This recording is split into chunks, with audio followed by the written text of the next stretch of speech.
Hi hello welcome to Swani's kitchen. ఈరోజు మన కిచెన్లో ఎంతో టేస్టీగా ఉండే పునుగులు ప్రిపేర్ చేయబోతున్నానండి.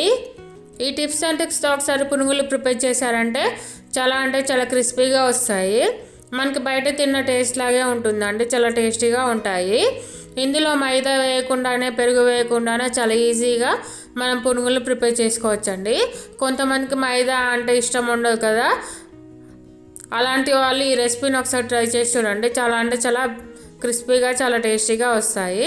అంతకన్నా ముందుగా మన ఛానల్ని ఎవరైనా ఫస్ట్ టైం చూస్తున్నట్లయితే సబ్స్క్రైబ్ చేయండి.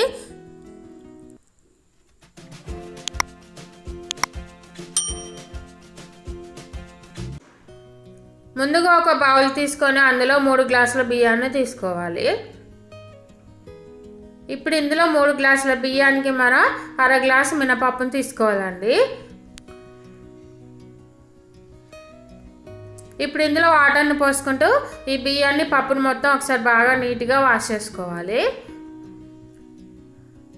నీట్గా వాష్ చేసుకొని మరొకసారి వాటర్ పోసుకొని 2 to 3 అవర్స్ పాటు బాగా నానబెట్టుకోవాలండి.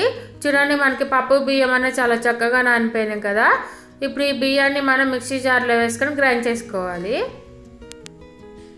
ఇలా కొంచెంగా వేసుకుంటూ మనం పప్పుని బియ్యాన్ని మొత్తాన్ని ఈ విధంగా మెత్తగా గ్రైండ్ చేసుకోవాలండి.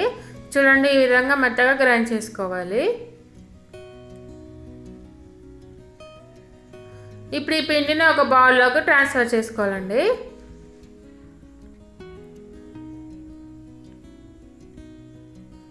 ఇప్పుడు ఈ పిండిలో ఒక 1/2 టేబుల్ స్పూన్ జీలకర్ర, టేస్ట్ సరిపడా సాల్ట్, కొంచెం వంట సోడాని యాడ్ చేసుకోవాలండి. వంట సోడా ఎక్కువగా యాడ్ చేయకూడదు, కొంచెం చిటికెడు యాడ్ చేసుకోవాలండి. ఎక్కువగా యాడ్ చేసినట్లయితే మనకి ఈ పునుగులు అనేది హోల్స్ అనేవి పడిపోతాయి, కాబట్టి కొంచెమే యాడ్ చేసుకోవాలి. ఇప్పుడు ఈ పిండిని మొత్తాన్ని ఒకసారి బాగా కలుపుకుంటూ ఉండాలండి. ఇప్పుడు డీప్ ఫ్రై సరిపడా ఆయిల్ పెట్టుకొని ఆయిల్ వేడాక మనం పునుగుల్లాగా వేసేసుకుంటూ ఉండాలి. చూడండి, ఈ విధంగా మనం వీడియోలో చూపిస్తున్నట్లుగా చిన్న పునుగుల్లాగా వేసుకుంటూ ఉండాలి. వీటిని వెంటనే కలపకుండా కాసేపటి తర్వాత రెండో వైపుకి తిప్పుకుంటూ కలుపుకుంటూ ఉండాలి.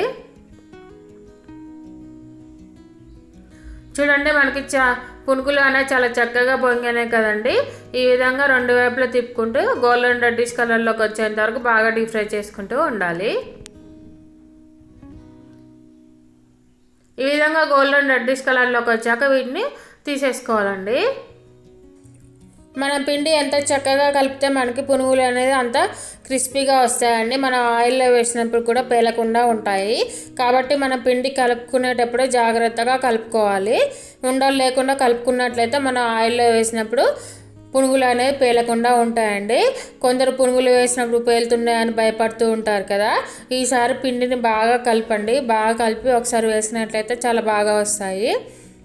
చూడండి, మొత్తం పిండిని కూడా ఈ విధంగా పునుగుల్లాగా వేసేసుకుంటూ ఉండాలి.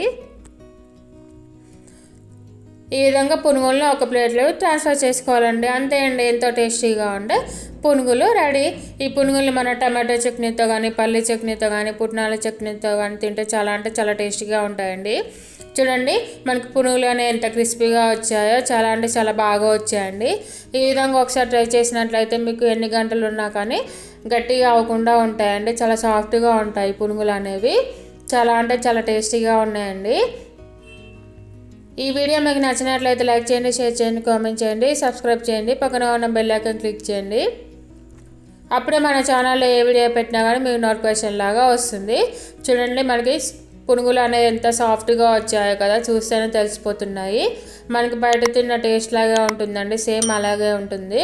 ఈసారి మీ పిల్లలకు స్కూల్ నుంచి వచ్చేలోపు ఈ విధంగా వాళ్ళకి స్నాక్స్ లాగా చేసి పెట్టండి. చాలా ఇష్టంగా తింటారు.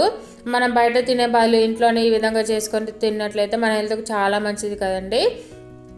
ఈ రెసిపీ మీరు కూడా ట్రై చేసి మీకు ఏ విధంగా వచ్చిందో నాకు కామెంట్ చేయడం అస్సలు మర్చిపోవద్దు. Please subscribe my channel. Thank you for watching.